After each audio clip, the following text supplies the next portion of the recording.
हमारे जो chief guest हैं वो हैं आदरणीय शरद वर्मा जी। शरद वर्मा जी के बारे में सभी लोग लगभग जानते हैं कि युग आहार कार्यक्रम जब से संचालित है और जब से आदरणीय शरद वर्मा जी से संवाद हुआ, आदरणीय रमेश चंद्र मेहरा जी और उनके द्वारा, उस समय से ही जो है आदरणीय शरद वर्मा जी का जो योगदान रहा है उसको भुलाया नहीं जा सकता है। उनका स्नेह, प्रेम और प्राकृतिक जैविक खेती के क्षेत्र में जो उन्होंने इतिहास लिखा है उसको भारत सरकार ने और कई राज्यों की सरकारों ने सराहा है। उसी का परिणाम अभी हमारे शरद वर्मा जी ने दिल्ली पहुंच करके वहां उनको सादर आमंत्रित किया गया और वहां भोपाल से दिल्ली फ्लाइट से जाना हुआ और दिल्ली से भोपाल आना हुआ और आकर के उन्होंने जब हमें सूचना दी कि हम आ गए हैं, और वैसे हम भोपाल एयरपोर्ट पर इंतजार करते रहे और हमें समय नहीं दिया, परंतु हमें चलो हमारे भाई का वहाँ सम्मान हुआ, राज्यपाल जी ने सम्मान किया और उन्होंने से जो इनको संवाद हुआ, जो बताया गया हमारे महामहिम राज्यपाल गुजरात आचार्य देवव्रत जी के द्वारा, और जो संवाद हुआ उसके बारे में भी आदरणीय शरद वर्मा जी हम सबको शेयर करेंगे। युग आहार परिवार में लगातार प्रगति और हमारे सदस्यों के का सम्मान और उनका विकास जो हो रहा है, इसके लिए हम आदरणीय शरद वर्मा जी को सादर आमंत्रित करते हैं कि वो आए और हम सब से संवाद और अपना मार्गदर्शन और सुझाव देने का कष्ट करें। ओम।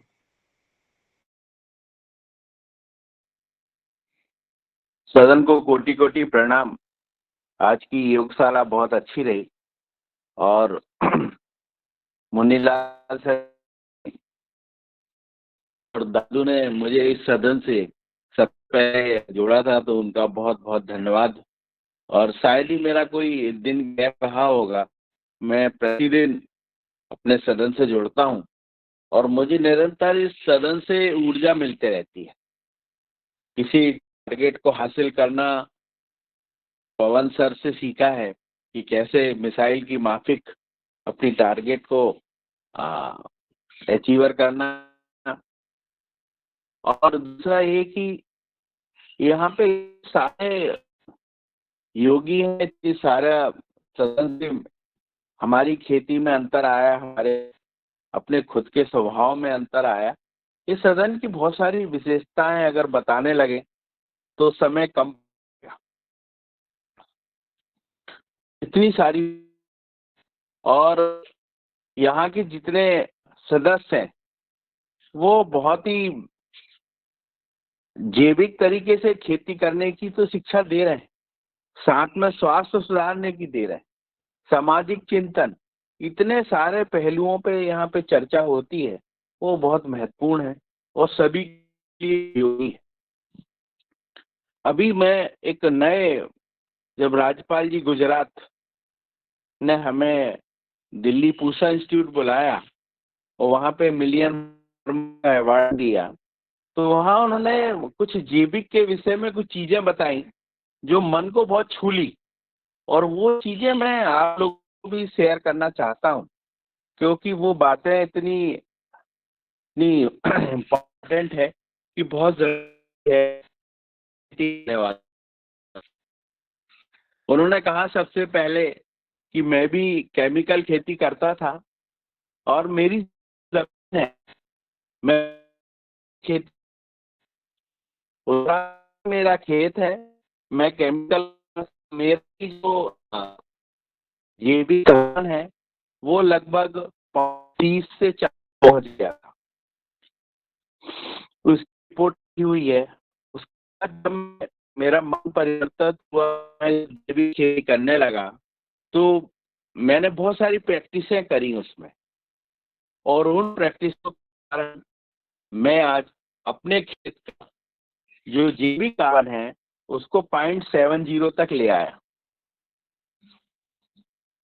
और उसकी बदौलत मेरी फसलें अच्छी होने लगी हैं। मैंने ये देखा है कि अगर खेतों में पर्याप्त केचुए रहेंगे तो हमारे को कोई भी दिक्कतें नहीं आएंगी। उन्होंने इसे बताए ताजे गोबर की शहद बना गो अमृतम के द्वारा मिला के उनको खेतों में लेकिन उन्होंने बताया कि जो जैविक खेती वाला जो नहीं करना चाहता वो हमेशा नाइट्रोजन के लिए रोते रहता है। ये चीज थी, हम भी यही कहते हैं हमेशा कि यार जैविक खेती में हमारी नाइट्रोजन की पूर्ति नहीं हो पा रही। तो हमने थोड़ा सा यार ये क्या चीज है, क्या बताना चाह रहे हैं गुरुदेव। उन्होंने कहा कि अधिकतर जैविक वाले जो होते हैं वो नाइट्रोजन हमेशा ये बोलते हैं कि साहब हमें नाइट्रोजन कम पड़ रहा है खेत में। उन्होंने बताया कि जंगल पौधा लगा हुआ है उसको तो नाइट्रोजन की कोई जरूरत नहीं है। आप अपना एक मुट्ठी दाना ले जाओ और उसको जंगल में बो के आ जाओ, उस गेहूं में देखो आपको उस गेहूं में कुछ लगता है, आपको नाइट्रोजन लगती है? आपको किसी तरीके की कोई खाद लगती है क्या उसमें? बिल्कुल। वो गेहूं उतना ही अच्छा पैदा होगा जितना आप केमिकल से करते हो। बात बहुत गहराइयों से उन्होंने बताई है, उन बातों को करना पड़ेगा। और उन्होंने बताया कि जो खेत है आपका, अगर प्रकृति में कोई चीज की आपके लगे हुए जंगल में पौधे को किसी चीज की कोई आवश्यकता नहीं है, ना ही उसको पानी चाहिए है, ना ही उसको कोई हाथ से बनी हुई खाद चाहिए है, तो फिर आप क्यों इतने परेशान हो रहे हैं? लेकिन आपने केमिकल इतनी आपकी जमीन ऊपर से सीमेंट बना लिया है, वो सीमेंट रूपी जो मिट्टी है उसको तोड़ने के लिए आप अपने 200 लीटर पानी में 10 किलो गोबर लो, कोई भी प्रोटीन वाली दाल ले लो, दाल डालो और थोड़ा सा उसमें आप गुड़ डालो और उसको हिलाते रहो और 5वें 6वें दिन आपको वो चीजें अपने खेत में एप्लीकेशन करनी है, खेतों में डालना है। उसको बार बार डालते रहिए आप देखोगे कि 5-6 महीने में ही आपके खेतों में आप मिट्टी परीक्षण कराते रहे। और बहुत ज्यादा जोर दिया मिट्टी का ये था कि आपके कार्बन का लेवल क्या है। आप तो अपना कार्बन लेवल बढ़ाइए, जैसे ही आपका कार्बन लेवल 1 से ऊपर आएगा आपकी बहुत सारी खेत संबंधी आएगा, आपको यूरिया की आवश्यकता खत्म हो जाएगी। आपका जैसे ही 2 पहुंचेगा तो आपको बहुत सारे न्यूट्रिशन ये देना नहीं पड़ेगा। और जब इसमें केचुए की मात्रा बढ़ जाती है इस माध्यम से, तो वो जो केचुए प्राकृतिक रूप से जो दिए गए हैं, वो केचुए जब ऊपर नीचे चलते हैं, उस मृदा को आप जब चेक कराएंगे तो वो जब जाता है नीचे की तरफ, जब जाता है तो अपनी बॉडी को खींचते हुए जाता है बॉडी से, तो उसमें सारे न्यूट्रिशन वो छोड़ते हुए जाता है, फिर इस ऊपर आता है। ऊपर नीचे जाने से आपके खेत का जो पानी है वो भी नीचे बैठेगा और आपके खेत को भी नमी की आवश्यकता है, पानी की नहीं। ये पहली बार मैंने भी ये सीखा कि खेतों में जो है पानी पानी की आवश्यकता है, पानी है। जो भर भर के पानी दे देते हैं उनकी आवश्यकता नहीं है। उन्होंने ड्रिप बहुत ज्यादा महत्व दिया कि आप लोग ड्रिप का यूज करें।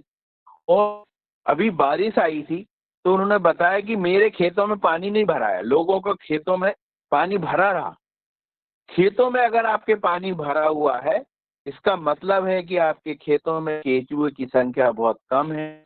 तो आपने जो मिट्टी बना ली है, मिट्टी अगर आप परीक्षण कराएंगे तो वो सीमेंट रूपी मिट्टी में तब्दील हो रही है और उसको आप चेक कराइए। आपका कार्बन सबसे नीचे स्तर गया है और आप ये मान लो कि आप जो कर रहे भूमि में कर रहे हो 0.3040 अगर आपका जैविक कार्बन है तो आप पड़क भूमि में खेती कर रहे हो, आपकी जमीन खराब हो चुकी है। इस चीज को आपको स्वीकार करना पड़ेगा। आप एक अस्वस्थ जमीन में अनाज उगा रहे हो, फसल उगा रहे हो, आपकी जमीन आपने खत्म कर दिया है, आपने लहूलुहान कर चुके हैं उस जमीन माता को जिसको आप, जिससे आपका जीवन चल रहा है, आप पूरा मानव जाति इससे जी रही, उस भूमि को आपने यूरिया डीएपी डाल के, और वहां पे पंजाब बैठे हुए थे, उन्होंने जब बताया कि हम 5 बोरी यूरिया 1 एकड़ में यूज करते हैं, 4 बोरी डीएपी करते हैं, तो ऐसा हो कि पंजाब वालों को खेती छोड़ना पड़े। उनका जब जैविक परसेंटेज उनसे पूछा गया, वो 0.10 बता रहे थे पंजाब वाले कि हमारा 0.10 है। तो बहुत दुख हो रहा था, ये जमीन इन्होंने अपने हाथों से ही बंजर कर ली। अब जितनी खाद डाल रहे हैं उतना जमीन से कुछ नहीं मिल पा रहा उनको, और वो जो खेती कर रहे हैं वो खेती उनकी पूरी बंजर हो चुकी है, और पूरी जमीन को उन्होंने बर्बाद कर दिया। ये चीजें थी, ऐसा लग रहा था कि हमारा भी 0.3040 आ रहा है, हम भी लोग कहीं 60 पे हैं, तो हम भी में पंजाब बनने में समय नहीं लगेगा। इस प्रैक्टिस को करना पड़ेगा। अभी इतने दिन से बहुत अच्छी अपनी क्लास चल रही थी योगाहार में, वो बहुत ऊर्जावान क्लास थी, लेकिन ये जो प्रैक्टिसें हैं, जैसे हमारा नर्म है तो यहाँ पवार है, चीन की खाद बना, मेरे ख्याल यहाँ पे तीखड़ा वाले वर्मा जी हैं, वो भी पढ़ते होंगे जब ये बनाना सिखाते हैं पवार खेड़ा में। यहाँ पे 3 साइंटिस्ट हैं कृषि विभाग के, जो कि लगभग जब से ये बना हुआ है, और हमको देखा है यह 30-35 साइंटिस्ट हमेशा किसानों के लिए लगे हुए हैं। मैं पिछली बार जब पवन सर यात्रा में मुन्नीलाल सर आए थे तो उन्हें ले भी गया था, और पवारखेड़ा में जो उन्होंने वहाँ के वैज्ञानिकों से रूबरू भी करवाया था। वहाँ एग्रीकल्चर कॉलेज खुल गया है, वहाँ भी मिल गया था। तो वहाँ पे सिंक बनाना, ये अमृत जल बनाना, वर्मी खाद बनाना, ये पीढ़ियों से चला आ रहा है। अब ये जरूर है कि एक नेटवर्क प्लेटफॉर्म पे ये चीजें आ गई हैं, लेकिन प्रशासन, भारत सरकार इस चीज के लिए उस समय से लगा हुआ है जब उन्होंने सबसे पहले, भारत सरकार ने रिकमेंड करी थी पर एकड़ 12 किलो डीएपी और 12 किलो यूरिया आप लोग यूज कर सकते। तो लोगों को जब दिया गया था तो लोग ने भी वो स्वीकार नहीं किया था। जब 12 किलो उनको दिया गया यूरिया और डीएपी, उन्होंने कहा नहीं साहब हमारे खेत खराब हो जाएंगे। लेकिन उस समय हरित क्रांति की आवश्यकता, अनाज खाने को नहीं था, विदेश पे डिपेंड थे, उस समय किसानों को ये चीजें दी गई, और वही चीज किसान ने बढ़ा बढ़ा के यूज कर करके जो डोजों का ध्यान नहीं रखा और वो चीजें आज हमारी 4 बोरी से 5 बोरी पर पहुंच गई। वो काफी दुखी हो रहे थे राज्यपाल जी, उन्होंने उन्होंने दुख व्यक्त किया कि हम कैसे भारतवर्ष की जो जमीनों को कहाँ ले जा रहे हैं। लोगों को समझ नहीं आ रहा है ये सारी जमीनें कहाँ जा रही हैं। कितने अस्पताल आप बनाओगे, अस्पतालों की संख्या कितनी पेशेंट है वो कम होंगे। ऐसा घर नहीं है जहाँ शुगर नहीं हो, ब्लड प्रेशर नहीं हो। उनका कहना था ऐसा कोई घर नहीं है जहाँ पे कोई का पेशेंट या कोई ब्लड प्रेशर का पेशेंट वहाँ न चल रही है। पहले ऐसे गांव में ऐसे घर पाए जाते थे जहाँ की उन्होंने आज तक इंजेक्शन नहीं लिए, गोलियां नहीं खाई। अब ऐसे घर पाए जाते हैं कि शायद ही ऐसा कोई घर होगा जिसने इंजेक्शन गोलियां नहीं लेता होगा। प्रत्येक घर इंजेक्शन गोलियां लेता है।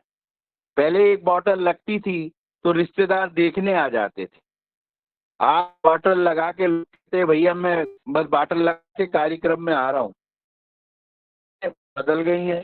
उन्होंने बड़ा दुख जाहिर करा कि वर्ष में आने वाले साल में 10 गुना हॉस्पिटलों की जरूरत पड़ेगी। इतने ज्यादा हॉस्पिटल्स लगेंगे जब की हैं मत पाएंगे। हर आदमी ग्रसित होगा कि जो ग्रसित हुआ उसको दूर करने पे नहीं जा रहा है, तो उस पे बहुत विशेष ध्यान देना पड़ेगा। अपनी जमीन का मिट्टी परीक्षण करवाइए, बार बार कार्बन को बढ़ा, और वही प्रैक्टिस अपन लोगों ने 4-5 दिन सीखी है कि कैसे जब कार्बन को बढ़ाया जाए, प्रैक्टिस को उन्होंने बताया। और यही प्रैक्टिस जितना भी आपका वेस्ट निकलता है खेत का, उसमें रोटावेटर द्वारा, डिक्स एरो द्वारा आप खेत में ही मिलावें, और वो खेत में जितना हो सके, जितना भी बाहर का भी कूड़ा अगर डालने को मिल जाए तो अपने खेत में डाल, उसको खेतों में मिला में, और आपका जो जैविक कार्बन है उसको इसी से बढ़ा में। अगर आपका कार्बन 2 के आसपास आता है तो आपकी खेती वापस जैविक की तरफ जाने लगेगी। और आप जंगल में कोई भी चीज, आपके पास जंगल हो तो वहां जंगल का अनुभव लेके अपने खेत में अनुभव करें। जंगल का पौधा जिसको किसी भी चीज की कोई चीज दी नहीं जाती, वो भरपूर फलता है। आप अचार का पेड़ देखेंगे, महुए के पेड़ देखेंगे, और बहुत सारी फसलों के देखेंगे कि वो फसलें जंगल में प्राकृतिक रूप से कुदरत बहुत अच्छे से उनको कर रहा है। वैसे ही अपने खेत वापस वैसी मिट्टी परीक्षण करा के अपनी मिट्टी के सारे तत्वों को पूर्ति करते हुए आप लोग अपनी जैविक खेती करें। उनका संदेश सदन की तरफ भेजा कि सभी लोग इस चीज को ग्रहण करें कि अपने को अपना जो डीएपी यूरिया है उसको धीरे धीरे धीरे करके इससे हटाना है। ये बहुत बड़ी महाबीमारी उन्होंने आने वाले सालों में बताया है कि आज हमारा घर में 1 सदस्य 2 सदस्य इन बड़ी ग्रसित है। आने वाले समय में प्रत्येक व्यक्ति इन चीजों से ग्रस्त होगा। आज हमारा पड़ोसी, अगर हम ये भी खेती करते हैं और हमारा पड़ोसी करता है, तो उसने हवाएं हैं वहाँ की, जो खरपतवार है वो सब केमिकल हो जाता है। आज जो गाय घास खा रही है वो भी सब केमिकल युक्त खा रही है। आज माताओं के दूध में भी केमिकल पाया जा रहा है। ये बड़ी सोचनीय बातें हैं कि कैसे इस चीज की विकट समस्या है। मुझे ऐसा लगा वहाँ की जो योगा कार्यक्रम हम लोग चला रहे हैं वो बहुत मील का पत्थर साबित हो, क्योंकि मुझे उस समय अपने कार्यक्रम का हमेशा मिनट मिनट पर याद आ रहा था कि देखो हम दिन पे चर्चा करते हैं और प्रतिदिन हम हमारी धरती माँ को अपने स्वास्थ्य को शुद्ध बनाने के लिए प्रतिदिन टाइम खर्च करते हैं। आज समय 2 से 3 घंटे, 3.5 घंटे तक हो जाता है और सदन घटता इसका है। ये जो सदन, ये बहुत बड़ी विशेषता है। मैं पवन सर को, मुन्नीलाल सर, इस सदन में वरिष्ठ कार्यकर्ताओं को बहुत धन्यवाद देना चाहते हैं कि मन की शांति के लिए ये सबसे अच्छा एक योगाहार कार्यक्रम लगा, जिसकी बदौलत हम एक इस जा रहे हैं। और समय में कि भारत सरकार को कहीं ना कहीं इस योगाहार कार्यक्रम को जगह देनी पड़ेगी कि इसने जो एक, जिस प्रकार दिए में एक बत्ती को जला दिया जाता है और जब वो प्रकाशमान होती है, वो जो उसके अंदर डाला गया है, घी डाला गया है या जो भी डाला गया है, उसका पूरा करते हुए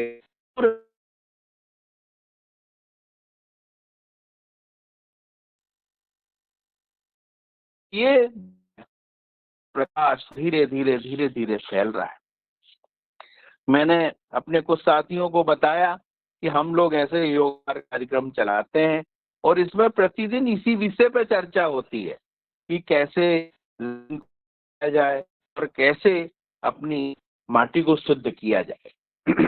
ये इतनी इतनी उपयोगी, इतनी बातें जो सदन में होती हैं, ये हमारी खेती को निरंतर बढ़ा रही हैं। खेती में हमारा जो उत्पादन है जैविक तौर से बढ़ रहा है।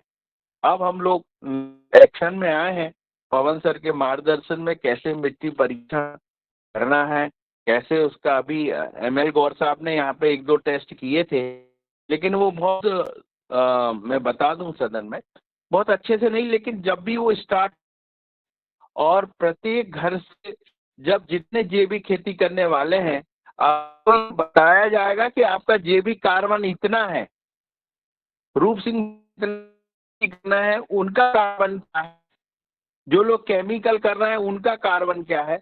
अगर व्यक्ति को डिसीज के बारे में बताया जाए, भैया आपका कार्बन इतना हो गया है, तो मेरे ख्याल से तो बहुत अच्छा पड़ेगा।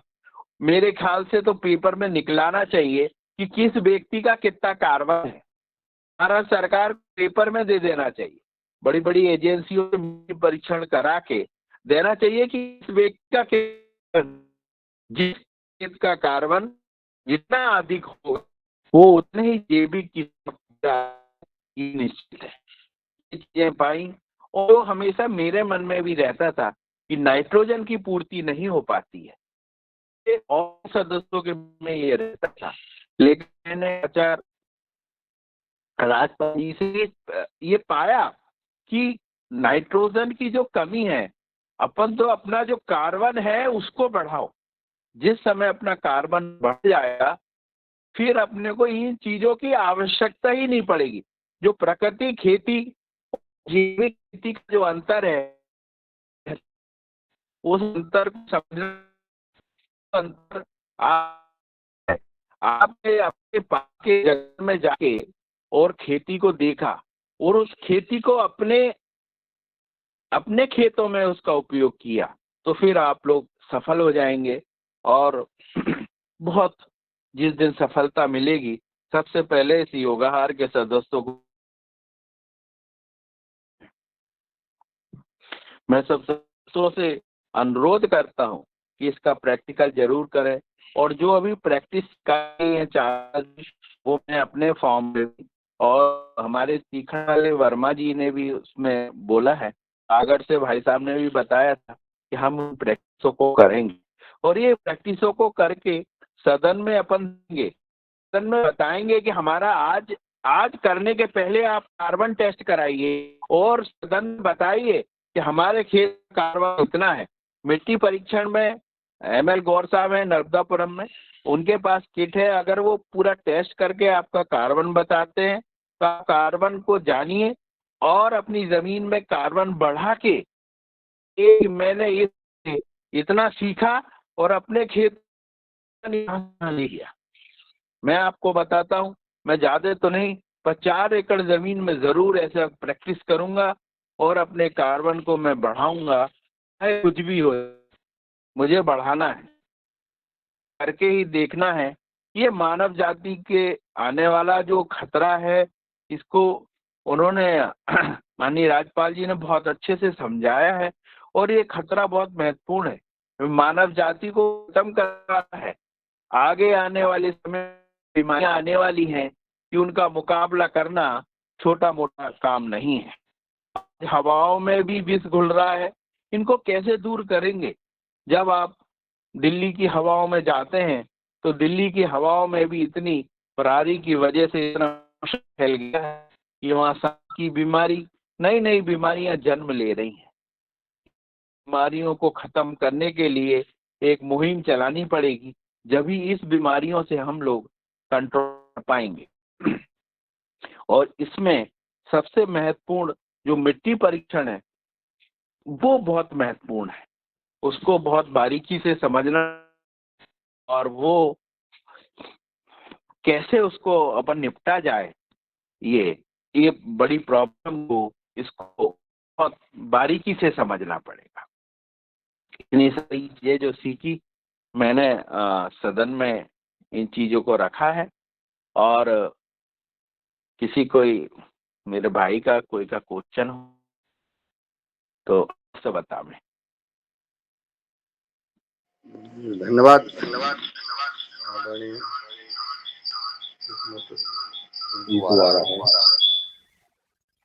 धन्यवाद शरद जी। और आपने जो है ये बाहर परिवार ही नहीं, आपने हमारे नर्मदापुरम और सबका गौरव आपने बढ़ाया है। और आपको हमारे आदरणीय अशोक पटेल साहब ने हैंड रेज किया था। सबसे पहले मैं उनको सादर आमंत्रित करता हूं कि वो आए और अपना आदरणीय शरद वर्मा जी से संवाद करें। वर्मा जी, आपको बहुत बहुत बधाई, हार्दिक शुभकामनाएं पुरस्कार लेने के लिए और वहां जाने के लिए। मेरा प्रश्न ये है कि गेहूं में नाइट्रोजन की पूर्ति कैसी होती है, वो कुछ सीख के आया क्या वहां से? यही क्वेश्चन था सर। हम लोगों का नाइट्रोजन पूरा हुआ है और हम लोगों का जो गेहूं है वो काफी कम होता है। उन्होंने बताया कि सबसे पहले तो अपनी जमीन में बताइए। तो मैं कार्बन आवाज नहीं आ रही तो आपकी, आवाज कट कट के आ रही, आवाज कट कट के आ रही। जैविक कार्बन कितना है अपनी जमीन में? अच्छा कराया होगा आपने।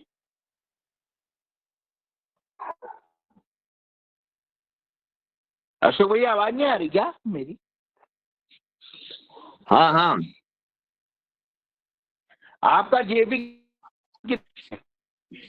नहीं करवाया, उसका मिट्टी परीक्षण नहीं करवाया। नहीं करवाया। सबसे पहले उन्होंने बताया है अशोक भैया कि अपने को मिट्टी परीक्षण करवाना है और अपना जैविक कार्बन कितना है उस चीज को आप नोटेड करें। और जब अपना जैविक कार्बन अगर आपका जितना भी निकलता है वो आप चेक कराइए। अगर आपका 1 पॉइंट पे चला जाता है आपका, तो नाइट्रोजन की मात्रा कम लगेगी उसको। और जैसे ही आप 2 पे पहुंच जाते हैं, यानी आपका 1 किलो मिट्टी अगर आप परीक्षण कराते हो और उसमें 200 ग्राम अगर आपका कार्बन हो जाता है, तो आप समझ लीजिए आपको यूरिया की आवश्यकता खत्म, डीएपी की आवश्यकता खत्म। ये चीज मैंने सबसे मुख्य सीखी अशोक भैया। अपन लोगों ने क्या है कि अपनी जमीन का मिट्टी परीक्षण तरीके से नहीं कराया है। जो सिंपल तरीके से अपन लोगों ने कराए हैं उसमें अपन लोग पीछे रह गए। मिट्टी परीक्षण में ये पता करना है कि जैविक कार्बन कितना है। अगर कार्बन ही नहीं है तो फिर आपका भले आप जैविक गोबर की खाद डाल दो या कुछ भी डाल दो, वो खेतों में जो पौधे हैं अपने, उनको ना ही नाइट्रोजन मिलेगी ना अन्य तत्व मिलेंगे। ये बहुत महत्वपूर्ण है। वो मिट्टी परीक्षण करवाने गया था, मैं सब ले तो गया था, वो हुआ नहीं अपन आपके यहीं तो गए थे। हाँ, वो उस दिन हुआ नहीं हुआ है। मैं एक और साहब ने किया था, तो वो अब आज पवन सर जी से बताएंगे सर कि मिट्टी परीक्षण हमारा कैसे भी अच्छे से करवावें और कैसे हम लोग।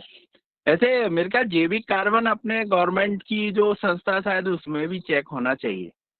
अब पता करना पड़ेगा क्योंकि इस ओर कभी ध्यान नहीं दिया।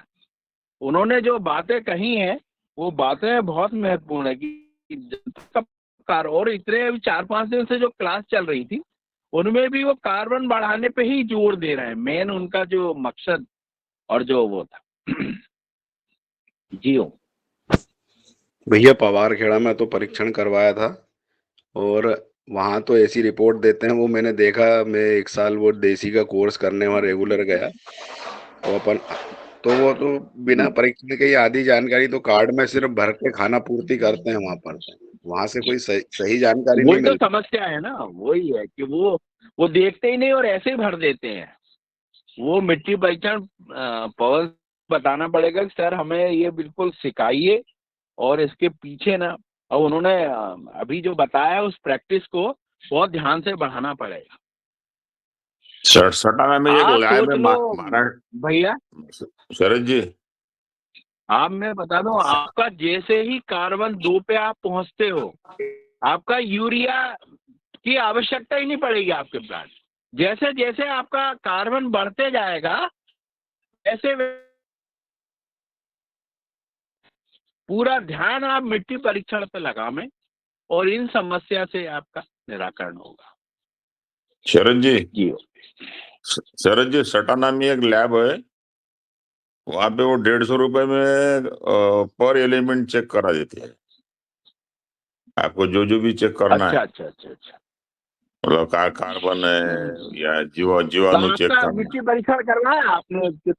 कितना जैविक वो निकला आपका कार्बन? है। नहीं, मैंने इसका किया था, मैंने जो करवाया? गोबर की खाद बनाई, तो ये जो जो हम्म। किशन चंद्रा जी का जो नहीं बनाई नहीं, आपने अपने खेत का करवाओ ना गुरुदेव, अपने खेत का कितना कार्बन है?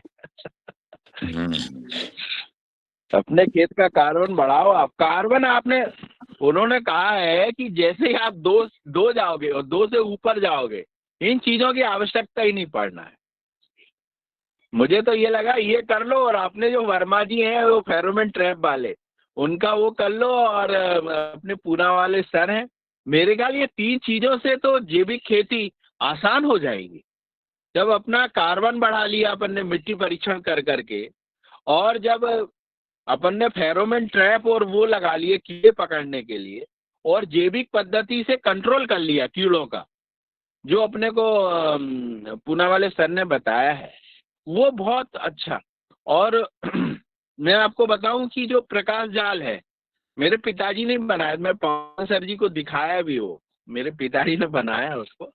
वो इतना जोरदार है कि वो डेली, आपको मैं बताऊं, कम से कम वो 1000 पंखियां से ज्यादा, अशोक भैया भी गए थे, वो इतना बहुत बढ़िया जोरदार, पकड़ता है वो, और पूरा वो पंखियों को कंट्रोल करता है। वो तो बहुत जोरदार है, बहुत जोरदार जी। तो अशोक भैया ने खुद निकाले अपने हाथों से, और वो इतनी और 100 रुपए में वो तैयार हो जाता है अशोक भैया, मात्र। वो पिताजी ने बनाया उसको। पवन सर भी बहुत खुश हुए थे उसको देख के कि कितना बढ़िया है।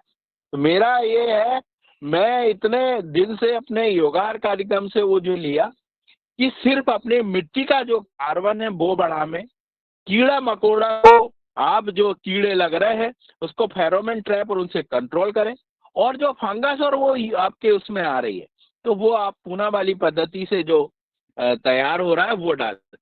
इन तीनों की बदौलत आप जैविक खेती आराम से कर सकते हैं, और रासायनिक खेती को मुक्त कर सकते हैं। ये मंत्र है बिल्कुल, और मंत्र की माफी की एक काम करेगा, इस योगाहार का मंत्र है। जी ओम। बहुत सुंदर आदरणीय शरद जी, आपने जो बताया है कि विनय कुमार वर्मा जी जो कीट प्रबंधन का तरीका बताते हैं वो आपने अपनाया, और हम सब ने देखा, आदरणीय पवन सर जी ने आपके खेत पे जाके देखा, कई किसानों ने अपनाया। दूसरा, जो आपने डॉक्टर संतोष चौहान जी के जो फार्म लैब तैयार करके ट्राइकोडर्मा, बवेरिया बेसियाना और जो बना कर दे रहे, उसका प्रयोग करना, और इस खेती में बहुत महत्वपूर्ण जो योगाहार कार्यक्रम के माध्यम से जो मार्गदर्शन मिला है किसानों को, किसान अपना रहे हैं, और आपके द्वारा बताए गए तरीके जो आदरणीय आपके पिताजी ने जो बनाया है, सबको आप दिखा रहे हैं, उससे निश्चित किसान जो है शिक्षा लें। और मैं आदरणीय प्रदीप राज वर्मा जी को सादर आमंत्रित करता हूँ कि वो आए और वो भी आप संवाद करने का कष्ट करें। ओम, सदन को सादर प्रणाम। सर्वप्रथम मैं शरद भैया को बहुत बहुत बधाई दूंगा, और उन्होंने इनाम प्राप्त करना एक अलग बात है, हमारे नर्मदांचल को गौरवान्वित किया है, उसके लिए वो बहुत बहुत साधुवाद के पात्र हैं। और अभी अशोक भैया का एक क्वेश्चन आया था कि हम नाइट्रोजन की पूर्ति कैसे करें। हमको, हम सब देखते हैं कि जितने भी जैविक खेती के कार्यक्रम हो रहे हैं, मतलब गुरु हैं, वो सब एक ही बात पे जोर देते हैं कि जैविक कार्बन कैसे बढ़ाएं। और जैविक कार्बन बढ़ाने का सबसे बढ़िया तरीका, मल्चिंग जब तक आप नहीं करेंगे खेतों में, 6 फीट 6 इंच से लेकर 1 फीट तक की मल्चिंग खेत में जब कर देंगे आप, तो निश्चित रूप में जैविक, और उसके ऊपर ये गौकृपा अमृत, गौकृपा अमृत डालें या जीवामृत डालें, ये सब लगभग एक सी चीजें हैं, ये डालें। जो सबसे सस्ता बनता हो, सरल तरीके से बनता हो, वो डालें उसमें, और उससे बड़ी जल्दी जो है जैविक कार्बन बढ़ जाता है।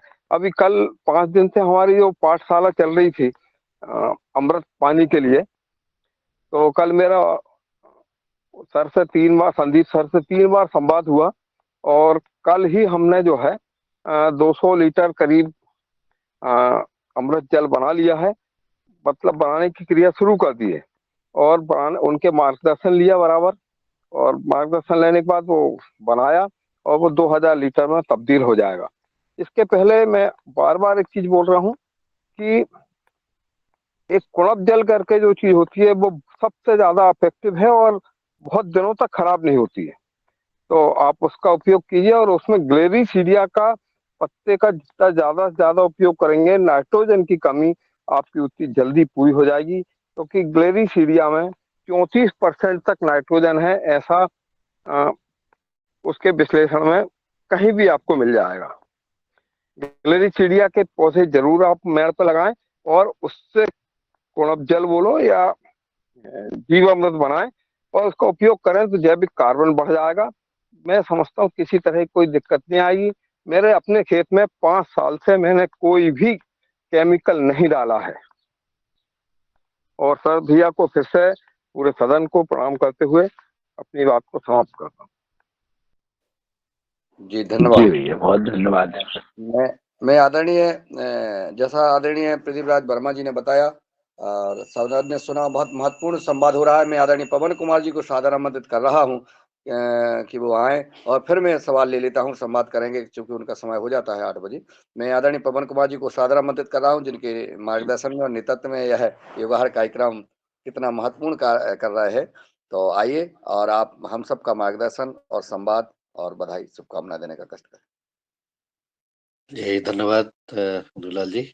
शरद जी को बहुत बहुत बधाई, बहुत बहुत सम्मान प्राप्त करने के लिए। यह अनुभव एक बहुत अच्छी पहल की गई है, इनके कृषि मंथन, इनका जो नेटवर्क है।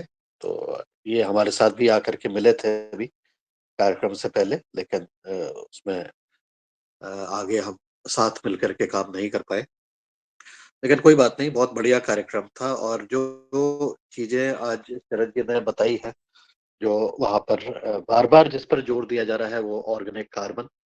तो ऑर्गेनिक कार्बन को हमें एक जो दृष्टिकोण है जो अपनाने की जरूरत है, वो ये है कि ऑर्गेनिक कार्बन से भोजन है। ऑर्गेनिक कार्बन भोजन है हमारे जमीन में रहने वाले जीवाणुओं के लिए, बैक्टीरिया के लिए, फंजाई के लिए, और जमीन की जो सृष्टि है उसके लिए भोजन है। जब हम पृथ्वी को, धरती माता को भोजन देने की बात करते हैं, और जब उसको भोजन मिलेगा तभी हमें भी वापस भोजन मिलेगा। जो जैसा बोएगा वैसा ही काटेगा, इसकी बात की जाती है।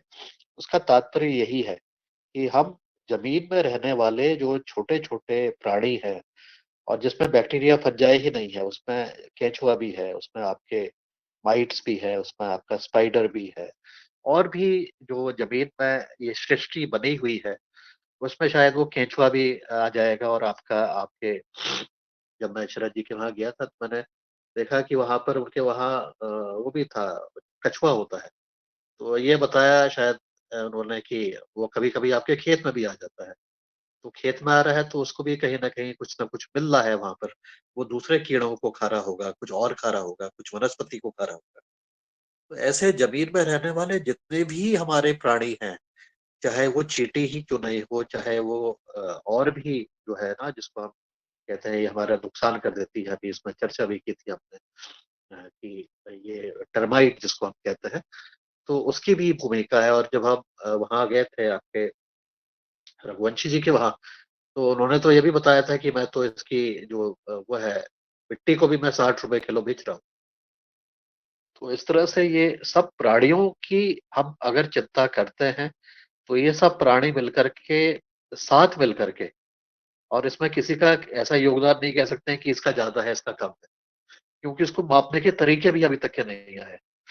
वो मिलकर के आपकी मिट्टी का कार्बन को बढ़ा देंगे, क्योंकि आपने उनको भोजन दिया, उसने कार्बन बढ़ाया, कार्बन आपका ज्यादा बढ़ गया, तो आपका भोजन उत्पन्न करने की जो क्षमता है उसमें अभूतपूर्व वृद्धि हो गई है। मुझे लगता है कि बड़े सरल तरीके से मेरी जो समझ में आया वह यही आया। इतना सब चर्चा करने के बाद, देखने के बाद, समझने के बाद, तो ये है कि हम जैसा इसके साथ करेंगे वैसा ही हमें भी वह वापस मिलेगा।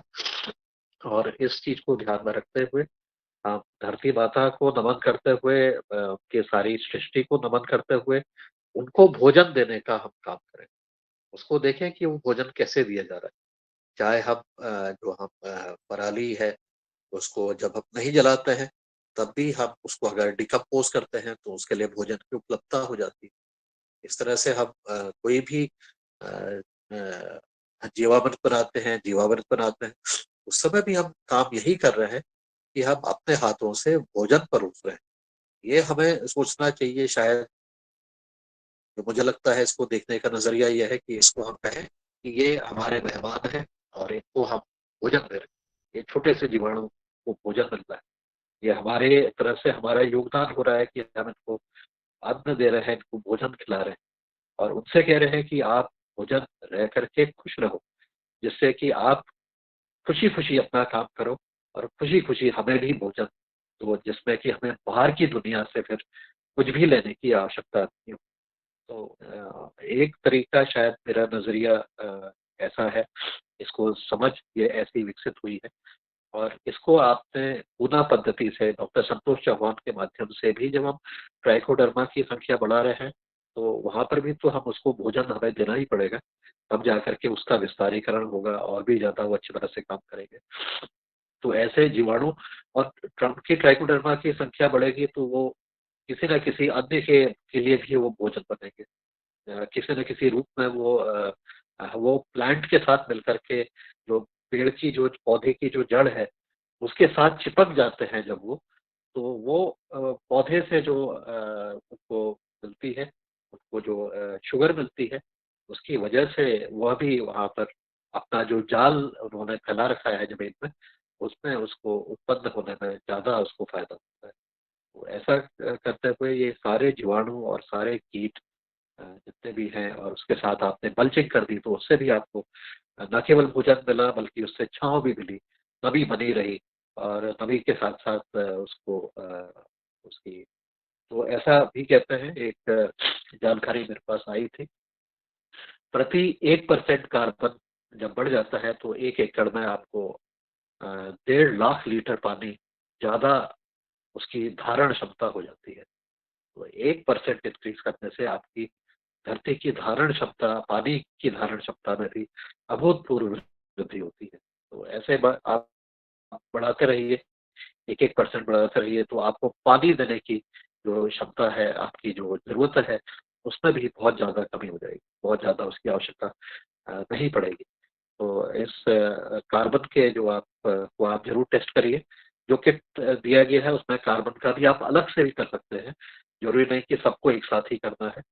वहाँ से आप किट को लेते हुए उसको समझने का प्रयास करिए और आपके जहाँ पर खेत बड़े हैं, ज़्यादा बड़े खेत हैं और उस खेतों में मतलब आपका खेत बड़ा है, तो एक तरह की जो फसल लगी है, उसका परीक्षण अलग से करिए। आगे वहाँ मक्का लगा है, तो उसकी खेत की मिट्टी का आप अलग से करिए। अगर वहाँ पर दूसरी फसल लगी है, माना जाए गेहूँ लगा होगा, तो उसकी फसल का आप अलग से उसका टेस्ट करिए। हो सकता है दोनों में अंतर आपको नज़र आएगा। तो ये अंतर को भी समझना है कि हम जो अलग-अलग तरह की फसल लग रहे हैं क्योंकि हर एक फसल की वहाँ से ना न्यूट्रिएंट अपटेक करने की उसकी क्षमता अलग-अलग होती है और उसको हम भोजन भी अलग-अलग तरीके से ही देते हैं। तो इस तरह से हर एक खेत की मिट्टी का जो कैरेक्टर है और उसकी जो कैरेक्टरिस्टिक्स हैं, वो परिवर्तित हो जाते हैं और इसको हम एक निश्चित अंतराल में जब हम इस चीज़ को इसको टेस्ट के माध्यम से हम समझते हैं, डाटा रखते हैं, ये समझने का प्रयास करते हैं कि पहले कितना था, अब कितना है। ये जब तुलना हम करेंगे उसी खेत की या अंतर खेतों के आपस में भी, तब हम अपने खेतों को एक समग्र रूप से समझने का हम सही दिशा में शायद चल पड़ेंगे और उसके आधार पर हम सही निर्णय लेंगे कि मुझे खेत के साथ हमें किस प्रकार से व्यवहार करना है, खेत को हमने किस दृष्टिकोण से देखना है और खेत हमें क्या बता रहा है। ये खेत हमें जो बताएगा, वो केवल कार्बन तो एक माध्यम है, बाकी जो तरीके जो हमने विकसित किए हैं और अभी भारत सरकार को भी दिए हैं, वो ये है कि आप खेत में आपकी केंचुओं की क्या संख्या है, खेत में आपके कीड़ों की, मकोड़ों की स्थिति का आकलन करने का सरल तरीका क्या है और इस तरह से आपके खेत में और भी जो जड़ों का विकास हुआ है वो किस प्रकार से हुआ है, और इस तरह से कई कुछ एक जो सरल विधियां हैं, कई सारी विधियों की जो सरल विधियों में से जो ऐसी विधियां जो किसान स्वयं करना चाहता है वो स्वयं उसको कर सकता है, ऐसा भी बना करके दिया है। तो उससे भी अपेक्षा की गई है कि वो इसके बारे में विचार करके इसका विस्तारीकरण करने का प्रयास करें, केवीके के माध्यम से, विभागों के माध्यम से, कार्यक्रमों के माध्यम से। तो ये मिट्टी को की जो के बारे में हमारी जो समझ है अब वो धीरे धीरे विकसित हो रही है, और केवल उसमें अब कार्य करने की जरूरत है। इस कार्य को करने के लिए आप सब लोग आगे आकर के अपने अनुभव जब बताएंगे तो ये कार्य और बेहतर हो सकता है। और इसके साथ ही हमारे केवीके के जो वैज्ञानिक हैं उनके साथ भी चर्चा करके कृषि विभाग के जो जरा सी सेंसिटिव है अधिकारी जो उसके बारे में अच्छी तरह से बात करते हैं, तो उनके साथ भी बातचीत करके अपनी क्षमता को आप स्थानीय स्तर पर भी बढ़ा सकते हैं। और इस तरह से जो अपने कार्य हैं, अपने कार्यक्रम को एक सही दिशा की तरफ ले जाने का एक कार्य आप स्वयं कर सकते हैं। अपना आकलन जब आप स्वयं करते हैं तब आपके अंदर से इच्छा जागृत होगी कि मुझे ये चीज स्वयं पता लगी है, अब इसको मुझे आगे की दिशा जो हमने तय करनी है तो दिशा मेरी क्या होगी। इस तरह से आप आगे बढ़ेंगे तो बहुत अच्छा रहेगा। मेरा सदन के लिए आज इतना ही। देश मुझे मैं पुनः आपको धन्यवाद देता हूँ। और ऐसे हमारे आपके जब आप दिल्ली गए थे शरद जी तो बहुत सारे किसान वहाँ पर थे, जिसमें से कुछ कुछ एक को मैं भी जानता था, वो भी सब प्राकृतिक खेती कर रहे हैं और बहुत अच्छी तरीके से उन्होंने अपने मेरे साथ जब उनका इंटरेक्शन हुआ भी कुछ समय पहले, बहुत अच्छी तरह से वो सदन में आने के लिए तैयार है। आंध्रा के 2 हैं कम से कम और भी हैं। आंध्रा वाले ने अपनी फिल्म भी बनाई है और मैंने उनसे अनुरोध भी किया है। उन्होंने केवल ये कहा है कि मैं अंग्रेजी में बातचीत करूँ। मैंने कहा बिल्कुल आप स्वागत है, अब अंग्रेजी हमारे सब लोग अब भारतवासी हो गए हैं, सारी भाषा को थोड़ा थोड़ा तो समझ ही लेते हैं, तो ऐसा कोई कठिनाई की बात नहीं है। जो कमी हो जाएगी उसको हम ट्रांसलेट कर देंगे। और वो अपने फार्म का वीडियो भी हमें दिखाने वाले हैं।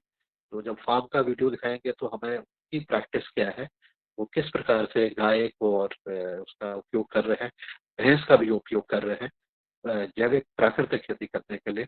इसको कहते हैं वो परंपरागत खेती, हमारे पूर्वजों से विरासत में मिली हुई खेती। तो मैंने उनको आमंत्रित किया है कि जब भी अवसर होगा उनको बुला करके उनके भी अनुभव सुनेंगे और इस तरह से इस कार्य को आगे बढ़ाएंगे। इतना कह के मैं अपनी वाणी को विराम देता हूँ। नमस्कार, धन्यवाद। धन्यवाद सर जी। बहुत अच्छा सर, और बहुत अच्छा हम लोगों को मार्गदर्शन मिल रहा है। और आपके मार्गदर्शन में जो बहुत महत्वपूर्ण है। जी मनीला सर, और किसी का क्वेश्चन हो तो। आदरणीय राजू अगले जी ने अनम्यूट किया है, कोई आपका संवाद हो राजू अगले जी। बहुत अच्छे तरीके से मार्गदर्शन मिल रहा है आपका। और एक ही सुझाव है सर, ये सब जो जैविक खेती करने वाले लोग हैं, विष मुक्त अन्न पकाने वाले लोग हैं बनाने वाले, उनका सर वो मार्केटिंग का थोड़ा सा प्रॉब्लम है, वो आपके माध्यम से हुआ तो बहुत अच्छा होगा सर। मैं 10-20 साल से ऑर्गेनिक खेती करता हूँ, सभी प्रकार के सब्जियां और गेहूं, सब प्रकार जो तुअर दाल, मूंग दाल, तो मार्केटिंग का एक अपने तरफ से हुआ तो बहुत अच्छा होगा सर। ठीक है, धन्यवाद। मैंने अपनी 1-2 फसलों का मार्केटिंग किया, मैं उसके विषय में आपको थोड़ा सा अवगत कराता हूँ। हम लोग एक बल्लर की खेती करते हैं जिसे सेम बोलते हैं। हम बाजार में उसको लगभग 1-1.5 महीने पहले ले आते हैं बाजार के अंदर। और इस योगाहार कार्यक्रम की मैं बदौलत बता दूं आपको कि हमारे काफी सारे सदस्यों ने भी बल्लर लगाई हुई है और वो भी बहुत अच्छा पैसा कमा रहे इस समय। जैसे रघुवंशी भैया हैं, रमेश दादू हैं, रूप सिंह भैया हैं, बहुत सारे, मतलब इतने बढ़िया ढंग से वो कर रहे हैं और पैसा कमा रहे हैं। उनकी डेली मेरे पास खबर आती है कि आज हमने इतने की बेची, इतना गया। तो मेरे को लगता है कि कोई क्वालिटी वाली चीजें अपने को पकड़नी पड़ेगी और अपने को ये ध्यान रखना पड़ेगा कि बाजार में जो चीजें निकलती हैं, मैं पहले भी बोला हूं कि हम जब झोला लेके जाते हैं अपना, तो अपन लोग 100 रुपए किलो की सब्जी लाते हैं और जब अपन खेत में और अपने खलिहान में जब उसको पैदा करते हैं तो अपनी सब्जी 2 रुपए किलो बिकती है। इस चीज को समझना पड़ेगा। आप खाते 100 रुपए की और जब आप पैदा करते हो तो 2 रुपए की करते हो। ऐसा क्यों है? क्या कारण है कि आपकी सब्जी जब निकलती है तो 2 रुपए ही बिकती है? आप हमेशा जब खाने लेने जाते हो तो आप 100 रुपए की सब्जी लेके आते हो। तो इस चीज का समझना पड़ेगा कि जो किसान उत्पादित कर रहा है उसने किस समय में पकड़ा हुआ है। हम लोग जैसे गर्मियों में हमने देखा है कि हम लौकी गिलकी की बेल, अभी जो हमारे गोबर से हम छोटे छोटे गमले बनाते हैं उनमें हम लौकी की बेल तैयार कर लेते हैं, आपको बताएं, गिलकी की बेल तैयार कर लेते हैं। अभी तो हम बाजार जो आसपास के किसान हैं उनसे थोड़ा सा आगे हो जाते हैं। वो जब लौकी की बेल हमारी 5 पत्ती की होती है, गिलकी की बेल जब हमारी 5 पत्ती की हो जाती है, तो उस छोटे से गमले, जो गोबर से बनाया हुआ गमला है छोटा सा, उस गमले सहित लगा देते हैं। तो पौधे का जो डॉर्मेंट पीरियड है वो भी खत्म हो जाता है, क्योंकि पौधा गमले के अंदर है तो मुरझाता नहीं है, तो उसको डेवलप होने में टाइम नहीं लगता। और हमारी जो लौकी गिलकी करेला है वो बाजार में 30 दिन पहले निकल आती है। और 30 दिन पहले निकलने का कारण है कि हमारी सब्जी भी 100 रुपए किलो बिक जाती है और वो 100 रुपए हमारी सब्जियों में बहुत महत्वपूर्ण होता है। अगर हमारी सब्जी आपने पहले ही, कहते ना क्रिकेट के पहले ओवर में ही रन बना लो, ऐसे पहले ही आपने पैसा कमा लिया है सब्जी में, तो फिर आपको प्रॉब्लम नहीं जाती उसको मेंटेन करने में। तो ये चीजें बहुत सारी ऐसी हैं कि ये पर्सन अपनी खुद की प्रैक्टिसों से आप कर पाएंगे। मैंने देखा है कि जो देसी गो आता है, वहां पे दिल्ली में जो हमारे राज्यपाल जी वो भी बता रहे थे कि देसी गाय का जो 1 ग्राम जैसे गोबर है उसमें इतने जीवाणु हैं कि किसी चीज में नहीं है। अगर ये गाय धीरे धीरे विलुप्त हो रही है, इसका मतलब है कि अपन कहाँ जा रहे हैं ये सब। यानी गाय तो बहुत महत्वपूर्ण है। गाय तो आपको अपने फार्मों पर रखनी पड़ेगी, और जो आदमी नहीं रख सकता है वो गोबर कहीं से भी उठा लाए, लेकिन वो गाय को या तो वहाँ की जो सरकारी गौशाला है उनमें मदद करे और वहां से गोबर लाए, लेकिन वो अपना जो है उसको खेतों पे आपको कैसे भी जैविक कार्बन आपको बढ़ाना पड़ेगा। ये तो बहुत ध्यान रखना पड़ेगा। जो पूर्वजों ने अपने जो व्यवस्था बनाई थी, मेरे ख्याल उससे अच्छी कोई व्यवस्था नहीं है। जो खेतों में गाय, खेतों का ताजा दूध और यूरिया डीएपी मुक्त खेती, ये उनके मेन वो थे। तो इन चीजों को फिर से पकड़ना पड़ेगा, ये बहुत महत्वपूर्ण है। और मार्केटिंग में आपको बताएं, पिछली बार हमने हल्दी करी, लगभग 4 एकड़ में हल्दी करी थी जैविक तरीके से, और वो हल्दी को हमने पूरा प्रोसेस किया। पूरा प्रोसेस करके जब हमने हल्दी बाजार में 100 रुपए किलो जैविक हल्दी उतारी, तो लोगों को बड़ा आश्चर्य हुआ कि साहब जैविक में तो चीज महंगी हो जाती है। हमने कहा महंगी क्यों है भाई, जैविक खेती कर रहे हैं और हमारा तो डीएपी यूरिया से और बच गए हम, तो काहे के लिए, हमारा तो और खर्चा कम लगा, ज्यादा कहाँ लगा हमारा। जब हमने जैविक उसको निकाला, आपको बताएं ऐसी लाइन लगा के हमने बेची। आसपास के 15 से 20 गांव में हम हल्दी है 100 रुपए किलो में हल्दी प्रोसेस करके वो हल्दी दी थी, और यहाँ के किसानों ने बहुत पसंद किया। और इस बार भी हमने 5-6 एकड़ में हल्दी लगाई हुई है, और वो हल्दी हम प्रोसेस करके आसपास के किसानों को उपलब्ध कराएंगे। मेरा तात्पर्य यह है आपको कहने का कि आप अपने यहाँ पे छोटी छोटी यूनिट लगावें, जैसे तेल निकालने की घानी लगावें, आपके मसाले पीसने की चक्की लगावें, और जिस उपभोक्ता को देना है उसको आपके घर पर आमंत्रित करें, उसको एक कप चाय पिला के उसके सामने वो सरसों का तेल निकाल के उसके आंखों के सामने देवें। जब आप जो तेल दोगे, मुझे लगता है कि उसके मन में आपके प्रति जो आपने प्रैक्टिस करी है उसके प्रति सम्मान करते हुए वो आपको पैसा भी अधिक देगा, सम्मान भी अधिक देगा, और उसको ये होगा कि मैं जो तेल ले जा रहा हूँ खाने का वो बिल्कुल शुद्ध है, बहुत अच्छा है। जी हो। आदरणीय राजू इंगले जी का कोई और सवाल हो, शायद समाधान मार्केटिंग के बारे में सुझाव कुछ मिला होगा आपको। निश्चित, क्योंकि अगर आप अगर मार्केट के क्षेत्र में और भी अगर आपको कोई सुझाव चाहिएगा तो जरूर, क्योंकि युगहर परिवार आपका परिवार अपना है। हर किसान की समस्याओं का समाधान करना युगहर परिवार का उद्देश्य है, और आगे किसान को समृद्ध बनाने का काम भी युगहर परिवार के सदस्य और हमारे सम्मानित वैज्ञानिक करते हैं। तो मैं अब और आगे किसी का कोई सुझाव हो, सवाल हो तो सादर आमंत्रित हैं। मैं सुमित वर्मा जी को सादर आमंत्रित कर रहा हूं कि वो आए और हमारे शरद वर्मा जी से संवाद करें। जो आपका प्रकाश का जो प्रपंच जाल है उसके बारे में आपको समझना है तो आप पूछ सकते हैं। जी, धन्यवाद। तो आदरणीय शरद वर्मा भैया जी, आपको बहुत बहुत शुभकामनाएं। आपको जो सम्मान मिला वो प्रकाश जाल का, अगर आपने कभी वीडियो बनाया होगा, कुछ यूट्यूब लिंक होगा तो भेजिएगा। और एक और प्रश्न था मगर आपने उत्तर दिया कि मैं वही जानना चाह रहा था कि हम अभी नए हैं, तो आप भी जब नए नए कृषि में कदम रखे होंगे तो जो अलग। भाई साहब मैं बताऊं, अगर एक छोटी सी चीज वर्मा जी, सबसे अच्छा मार्केटिंग का तरीका होता है, जैसे आप अगर एक चटनी बनाना भी सीखते हो और आप उसको पीस के सामने आदमी को देते हो तो वो सिल्ले से भी आप बाजार चला सकते हो। उस सिल्ले में इतनी दम है, जब आप मसाला पीस के और बनाते हो और उसको आप पैकेट में पैक करके दे दो तो सामने वाला आदमी आपको भूल नहीं सकता। और उस सिल्ले की जो खुशबू आती है वो अगर आपने आदमी को खिला दिया तो वो आपकी बाजार, यानी आप छोटी छोटी यूनिट लगा के, छोटी से छोटी यूनिट, आप मूंगफली के दाने दो तो तुरंत निकाल के दो सामने। आप तेल देना है तो आप छोटी सी घानी लगा के तेल निकाल के दो, तो कैसे नहीं आदमी को फायदा होगा और कैसे नहीं आपके बाजार में आपकी चलेगी नहीं।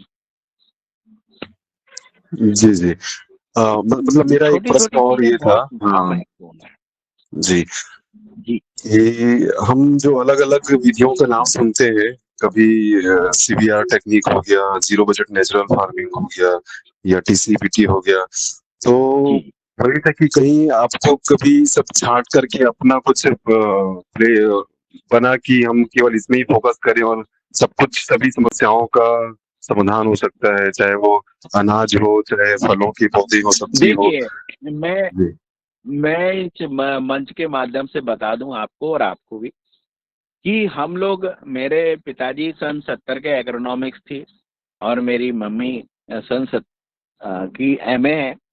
और आपको बताऊं साहब, मैं खेत में ही मेरा जन्म हुआ। और मैं जब बचपन में, मेरे पिताजी मुझे आज मतलब जो हमारे केले के बागान थे, तो केलों के बागान में मुझे बोरे बिछा के, जो नीचे चटाई बिछा के मुझे छोड़ देते थे और मैंने वहीं बड़ा हुआ हूँ, मैं खेत के नीचे आपको बताऊं। और हम लोग धीरे धीरे ये जो पद्धति है ये अपनी है। मैंने कृषि विभाग से ही ये सारी चीजें सीखी हैं और हमें कोई पद्धति की जरूरत नहीं पड़ती सीखी हुई। हमें जो हमारे NSC है, कृषि विभाग है, इन लोगों ने जो प्रैक्टिसेस सिखाई हैं, ये बर्मी है, जो आज अपन जल बनाना सीख रहे हैं, ये सारी प्रैक्टिसें अपने वैज्ञानिकों ने अपन लोगों को सिखाई हैं। आज भी हमारे जैसे पवारखेड़ा है तो यहाँ के 2-2 लाख रुपए सैलरी वाले वैज्ञानिक हैं जो जनता को बैठे हुए हैं कि आपको कैसे सिखाना है, किसानों को कैसे सीखें। लेकिन वहाँ जब ट्रेनिंग्स होती हैं तो किसानों की संख्या सबसे कम होती है। ये बहुत बड़ा एक, कहते हैं ना कि जब कथा चल रही है तो सुनने वाला कथा सुन पाता है, बाकी के सब घूमने निकल जाते हैं। तो ऐसा ही है जैविक खेती का भी, जो करने वाला व्यक्ति है वो ही उससे अटैचमेंट रह पाता है और बाकी का चला जाता है। मैं कहता हूँ आप सबकी प्रैक्टिस से देखें, जो आपको मन को भावे, जो लगे आपको कि आपकी खेती में फायदा दे रही है, उन चीजों को आप एडाप्ट करते हुए अपनी खेती को आगे बढ़ाएं। जी जी, धन्यवाद। धन्यवाद आदरणीय सुमित जी और शरद वर्मा जी। आज मुझे लग रहा है जैसा कि हमारे आदरणीय शैलेश यादव जी ने बताया सॉइल टेस्टिंग के बारे में, क्या है अगर हमारा परीक्षण सही नहीं हो रहा है, हमारे किसान को मार्गदर्शन कैसे मिलेगा? प्राकृतिक और दूसरा आपने जो अभी पद्धतियां बताई हैं, ये अलग अलग विद्वानों ने अलग अलग पद्धतियां अपनी अपनी बताई हैं, लेकिन आपने जो कहा है कि हमें कैसे खेती करना है, हमें लाभ क्या हो सकता है, कोई भी पद्धति अपना के हम अपना काम करें, प्राकृतिक जैविक खेती करें तो इससे हमें लाभ मिलेगा, यही बहुत अच्छी बात है। और अंत में आदरणीय प्रणाली मराठे जी ने हैंड रेज किया है, इसके बाद हम आभार करेंगे। अगर किसी का कोई विशेष सवाल हो तो जी बने सिंह जी ने भी, मैं बने सिंह जी को ले लेता हूँ, फिर बहन प्रणाली जी को। जी बने सिंह जी। जी, सदन के सभी को प्रणाम। जैसे महत्वपूर्ण विषय चल रहा है आज, जी जो भ्राता, लगभग मैं पूरे आपको भारतवर्ष की रूबरू देखना चाहता हूँ भ्राता। भ्राता, आपको पूरे रूबरू भारतवर्ष की देखना यात्रा चाहता हूँ मैं। होकर के, क्योंकि मैं खेत पर था जी और व्यायाम कर रहा था अभी अभी। जी पूरे भारतवर्ष की यात्रा करते करते एंड का परिणाम आ चुका है अब कृषि का और प्राकृतिक खेती का, कि मेन मेन जो मुद्दे और पॉइंट है उस पर ही कार्य किया जाए तो किसान को ज्यादा सफलता मिलेगी। यही मेरा क्वेश्चन है कि जैसे धरती माता का जो कार्बन है वो जल्दी और फास्ट कैसे बढ़ाया जाए, इसके ऊपर थोड़ा सा प्रकाश डालें आप लोग। जी जी बहुत अच्छा। अभी जो 4-5 दिन से अपन प्रैक्टिस कर रहे थे कि कैसे अपनी जमीन में जैविक कार्बन बढ़ाना है, ये चल रहा था। लेकिन ये जो प्रैक्टिस थी वो काफी हार्ड थी, काफी वो। मेरा ये मानना है कि आप जो आपका अमृत जल है, कोणार्क जल है, वो तो बनावें और खेतों में उसको स्प्रिंकलर में वेंचुरी के माध्यम से अपने खेतों में फैलावें। और जो भी आपके खरपतवार उग रहा है, छोटे छोटे रोटावेटर्स आते हैं, उनको मिट्टियों में जो भी खरपतवार निकल रहा है उसको 2 इंच देवें। जब 2-2.5 इंच का हो जावे तो उसको आप मिला दो आप मिट्टी में, बढ़िया। और अपना जो जल है आप निरंतर वेंचुरी से चलाते जाए। वेंचुरी बहुत सस्ता है, मेरे ख्याल अगर स्प्रिंकलर में आप लगाएंगे तो 2,500-3 हजार में वेंचुरी लग जाती है। और उसकी जो फुटबॉल है वो आप किसी भी बाल्टी में डाल दीजिए तो वो वहां से लेते रहेगा। आप उसमें बाल लगा दीजिए तो जिससे निरंतर आपके पानी में कोणार्क के जल चलते रहे और आपकी फसल भी उत्पादित होते रहेगी, आपको गैप भी नहीं करना पड़ेगा। और बीच में हो सके आपके पास अगर कोई वेस्ट है तो आप उसकी मल्चिंग करवा दें। जैसे इससे मल्चिंग बहुत अच्छी होती है। जो मक्के के, हमने मुन्नीलाल जी को दिखाया भी थे, हमारे पास आपको भी दिखाया था सर, जो बल्लर में हमने जो मक्के के भुट्टे के जो पत्ते निकले हुए थे उससे मल्चिंग करी जब आप आए थे, याद होगा आपको। तो जी वो जी मल्चिंग बहुत अच्छी है। और उसमें अब ये हमें योगार से मिल गया, उसमें कोणार्क जल भी चलावें तो वो अपन चलाएंगे तो उससे आपका कार्बन अवश्य बढ़ेगा। ये मेरा ऐसा विचार है। जी जी जी, बहुत सुंदर। जी आदरणीय बहन प्रणाली मराठे जी। ओम प्रणाम सभी सदन को कोटि कोटि वंदन। आज की योगशाला बहुत उत्तम हुई और गत 5-6 दिन जो मार्गदर्शन मिल रहा है वही बहुत ही ऊर्जा देने वाला है। तो आज मेरा सवाल नहीं है लेकिन मेरे मन में एक विचार आ गया तो मैं साझा करना चाहती हूँ। मुझे लगता है कि आप सभी में इतनी प्रचंड ऊर्जा है, एक एक व्यक्ति हजारों व्यक्तियों तक ये ऊर्जा देने का काम कर सकता है। तो बार बार मन में आ रहा है कि आज का उभरता जो समाज है उसमें जो तरुण पीढ़ी है, जो बच्चे हैं, वो मोबाइल के अधीन हो जा रहे हैं। इसलिए हम क्या कर सकते हैं, जगह जगह जब कहाँ कभी हमें मौका मिले, कुछ स्कूल में जाने का मौका मिले तो उनको इस सेंद्रिय खेती, फूलों से भी बहुत प्यार होता है बच्चों को। मैंने अनुभव लिया है, मेरे स्कूल के हर एक बच्चे के घर के सामने बगीचा है। मैं उनको कहती हूँ, मेरे घर में भी लाती हूँ, घर के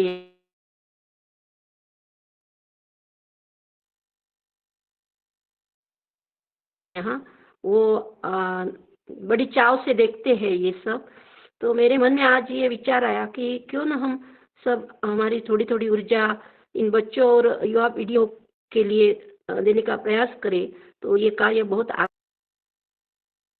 आगे बढ़ जाएगा। ऐसा एक विचार आया और आपके साथ वो साझा करना ऐसा लगा मेरे मन में। कोई भूल होगी तो माफ करना। ओम। क्या? ओम। ओम ओम बहन जी। ओम। जी ओम, बहुत अच्छा बहन जी। और आपकी जो समस्या है वो बहुत महत्वपूर्ण है कि मोबाइल जो है वो बढ़ते जा रहा है और धीरे धीरे बच्चे जो हैं मोबाइल पे ज़्यादा डिपेंड हो जा रहे हैं। ये बहुत बड़ी समस्या है और इसको कैसे वो किया जाए ये बहुत ज़्यादा चिंतनीय है। मुझे जो मेरे माता पिता से मुझे मिला, मैं बताऊं, मैं जब बचपन में जब बड़ा हुआ तो हम लोगों को ज़्यादातर मिट्टी के ट्रैक्टर, मिट्टी के खिलौने दिए जाते थे और हम लोग उन्हीं को चला के जैसे हमारे ट्रैक्टर मिट्टी का रहता था तो हम सोचते थे हमारा ट्रैक्टर पंचर हुआ है और ट्रॉली से हम मिट्टी डाल रहे हैं, यही हमने सीखा। हमने देखा कि हमारा रुझान धीरे धीरे धीरे धीरे खेती की तरफ बढ़ते चला गया और हमें आज हमारे पास मोबाइल रहता है, लेकिन हमारा अगर खेती में कुछ रुझान है तो फिर वो मोबाइल हमें माया नहीं करता कि ये मोबाइल है। ऐसे ही फिर जब इसी परंपरा को मैंने बढ़ाया तो अपने बच्चे को मैंने बचपन से ही, मेरे बालक को हमेशा मैंने उसको जो खिलौने थे तो मैंने उसको हमेशा जैसे ट्रैक्टर है और ये कल्टीवेटर है इस टाइप के खिलौने दिए और फिर जब वो थोड़ा बड़ा हुआ तो उसको पाने ये वो दिए। वो उनसे इंटरेस्ट उसका जागते रहा और धीरे धीरे धीरे वो मशीन की तरफ इतना आगे बढ़ गया कि मैं बताऊं उसने मैकेनिकल से इंजीनियरिंग करी और वो मशीनों से इतना कि जैसे कोई मशीन सुधारता है, मुनीलाल सर ने देखा भी है कि वो जब सुधारता है तो वो खाना ही भूल जाता है कि मैं यार दोपहर का खाना ही नहीं खाया मैंने, और वो मशीनों को डेवलप करते रहता है। और आज अभी उसकी शादी तय हुई है तो वो काफी है ना मशीन के प्रति, तो वो मोबाइल को प्रति ज्यादा आकर्षक नहीं है। तो बच्चे का एक्चुअल में ये जो बच्चे को सुधारने वाली पोजीशन है ये माता पिता ही कर सकते हैं। जो प्रथम गुरु अगर चाहे, जो प्रथम गुरु है और प्रथम माता है, वो अगर चाहे तो अपने बच्चे को मोबाइल से मुक्त कर सकती है। अपनी किस प्रैक्टिस बच्चे को ले जाना है वो आज से ही देखे। ऐसा नहीं कि वो 5-10 साल का हो गया जब उसके विषय में सोचे कि भैया इसको डॉक्टर बनना है, इंजीनियर बनाना है या खेत पे बनाना। मैं कहता हूँ जब वो घुटने घुटने चलने लगे उस दिन से ही उसको वो चीजें पकड़ाई जाए, उसको उसी दिन से उसके मन में उसके प्रति प्रेम किया जाए। अगर आपको डेयरी खुलाना है तो उसी दिन से उसको गाय के सामने बांधो, उसको दिखाओ, पर डे ले जाओ। तो वो बच्चा अगर विकसित होगा, बड़ा होगा, तो ये मेरे माता पिता से मिला है इसलिए मैं इस सदन को देना चाहता हूँ ये चीजें कि बच्चे को उसी दिन से आप सिखाइए कि ये चीजें ऐसी है। तो आपके मन में जो 5वीं 8वीं पढ़ता है, जब मन में आता है कि ये बच्चा ये बनना चाहिए, ये गलत है, मेरे बच्चे का जन्म होता है, आपको जन्म के पहले से ही आपको सोच लेना है कि हमारे बच्चे को क्या बनाना है और उसको वही चीज माताओं को भी देखना चालू करना चाहिए। भले वो टीवी में देख रहे हो लेकिन उन चीजों को देखें और धीरे धीरे वहीं से उस प्रसाद रूपी चीज को, जो प्रथम गुरु है, प्रथम भगवान है माता पिता, वो अपने बच्चे में संस्कार लावें। तो वो जब संस्कार का जन्म हो जाएगा तो शायद उसको ये मोबाइल, ये बाहरी जो भी चीजें हैं इनकी कोई आवश्यकता नहीं पड़ेगी और वो अपनी दिशा और उसको सही तरीके से चिन पाएगा। जी ओम प्रणाम। बहुत महत्वपूर्ण तरफ योग आहार का ध्यान मोड़ा है प्रणाली बहन जी। योग आहार में जो हम चर्चा करेंगे निश्चित अब मोबाइल के ऊपर, क्योंकि मोबाइल ने कहीं की जिंदगियां खराब कर दी हैं, कहीं परिवार बर्बाद कर दिए हैं, समाज बर्बाद कर दिया है, देश बर्बाद कर दिया है, कहीं मोबाइल ने समझा भी दिया है, हमारा देश आबाद कर दिया है, समाज आबाद कर दिया है, परिवार भी, और हम सबका जीवन भी बदल दिया है मोबाइल ने। दोनों हैं, उसका लाभ भी है और उसकी हानि भी है। लेकिन जैसा आदरणीय शरद वर्मा जी ने बताया कि हमको कैसे करना है। मैं कई देखा है, कई बच्चे जो है जब तक मोबाइल नहीं चलाते तब तक भोजन नहीं करते हैं, उनको खाना खिलाने पड़ने मोबाइल ही उपयोग करना पड़ता है, और कई सुबह से लेकर शाम तक मोबाइल में बैठे रहते अपने महत्वपूर्ण कार्य नहीं कर पाते हैं। इसके लिए हमें कुछ नियम बनाना पड़ेंगे और इस पर हम चर्चा करेंगे सदन में कि हम क्या क्या कर सकते हैं। इसके बारे में सभी महानुभावों के सुझाव होंगे और उसमें क्या तरीका अपनाया जा सकता है, और इस पर अपन चर्चा करेंगे। आज 8:30 बज गया है, क्योंकि मोबाइल भी बहुत जरूरी है, हमारे कार्य को प्रभावित करता है और लाभ भी देता है। आज हम मोबाइल में नहीं होता तो आज ये बारे में हम कैसे जुड़े होते। तो ये लाभ भी है और उसके दुष्परिणाम भी है, तो दुष्परिणाम हमको दूर करना है और जो लाभ है उस तरीके को अपनाना है। आज योगाहार कार्यक्रम में पधारे आदरणीय आधा मिनट मोबाइल के ऊपर और जी। अभी कल मैं एक कार्यक्रम देख रहा था, टीवी के ऊपर आ रहा था। बच्चे नहीं बिगड़े हैं ज्यादा मोबाइल से, बच्चों के पालक ज्यादा बिगड़ गए हैं। उसके ऊपर जो एक पूरा कार्यक्रम कल ही रात को दिखाया गया था कि बच्चे जब वापस कोई चीज पूछते हैं तो 90% लोग चिड़चिड़े हो जाते हैं बच्चों पे, इस तरह का बताया गया था। तो बच्चों को सुधारने की अपेक्षा हमें खुद सुधरना पड़ेगा मोबाइल के लिए। जी प्रदीप राज वर्मा जी, बिल्कुल सही कहा आपने।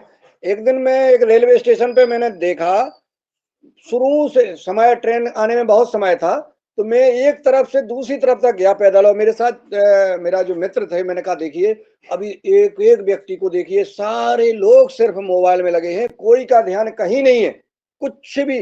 मैंने 100% व्यक्ति मोबाइल में व्यस्त थे अपने, उन्हें कोई लेना देना नहीं। जो आपने कहा है कि बड़े हम खुद जो है इसमें मोबाइल में लगे हुए हैं, अपना समय बर्बाद कर रहे हैं। और तो चलिए इस पे चर्चा एक सेशन रखते हैं जिसमें सुझाव आएंगे कि क्या उपाय किया जा सकता है मोबाइल को सदुपयोग करके दुरुपयोग जो हो रहा है उससे बचने के लिए। तो आज का क्लास यहीं समापन करने के लिए और आभार ज्ञापित करने के लिए मैं रंजना जी को सादर आमंत्रित कर रहा हूं कि वो आए और सबका आभार ज्ञापित कर आज की योगाहार कार्यक्रम को यहाँ विराम दें। ओ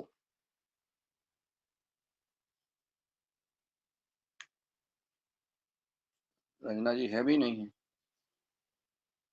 रंजना जी आवाज आ रही है आप तक? शायद आवाज नहीं पहुंच रही है, तो मैं आमंत्रित करता हूं आदरणीय कल्पना खोटले जी को कि वो आए और सबका आभार ज्ञापित करें। आप तक आवाज पहुंच रही है?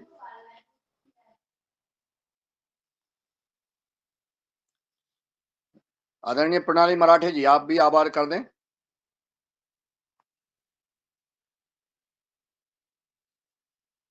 स्क्रीन नहीं आती है, ये नेम लिस्ट नहीं आती है, नेम लिस्ट। आपकी लिस्ट नहीं आती है तो प्रभारी महोदय आप खुद ही कर दीजिए। प्रभारी महोदय आप खुद ही कर दीजिए। चलिए ठीक है, तो सबका आभार ज्ञापित करते हैं। आज महत्वपूर्ण विषय पर चर्चा हुई और योगाहार कार्यक्रम में जो चर्चा हो रही है लगातार, उसका परिणाम हम सबको देखने को मिल रहा है। हम मोबाइल के विषय पर भी चर्चा करेंगे आगे, और जो शरद वर्मा जी ने मार्गदर्शन दिया है कि हमें विभिन्न पद्धतियों में ना पढ़ के हमें उस पद्धति में पढ़ना है जिससे हमें हमारी खेती किसानी में लाभ हो और उसको आगे बढ़ते जाएं। सॉइल टेस्ट का भी बहुत महत्वपूर्ण आज विषय पर चर्चा हुई कि कितना महत्वपूर्ण है हमें, और जमीन में हमारे कार्बन बढ़ाने की क्षमता हमें कार्य करना है कि हमारा कार्बन बढ़े और उसको हम प्राकृतिक जैविक खेती कर सके।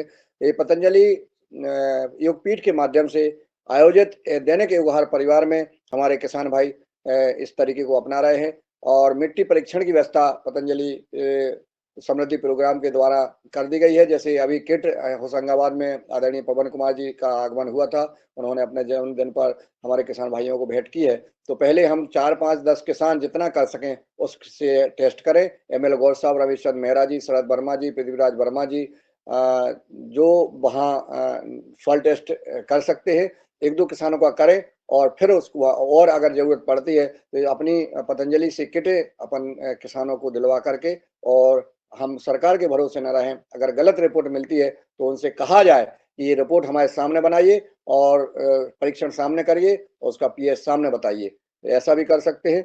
और आज के हमारे आदरणीय रंजना किनीकर जी, अनिल राय जी, भगवान दास कुशवाहा जी, भुवनेश्वर राय जी, भूपेंद्र शास्त्री जी, बने सिंह आर जी, डॉक्टर किशोर दुबे जी, गजानन बाजड़ जी, कल्पना खोटले जी, कृष्ण कुमार जी, मैनपाल जी, पवन सर जी, प्रदीप राज वर्मा जी, प्रणाली मराठे जी, राजश्री कुशवाहा जी, राजू इंगले जी, रमेश चंद्र मेहरा जी, शरद वर्मा जी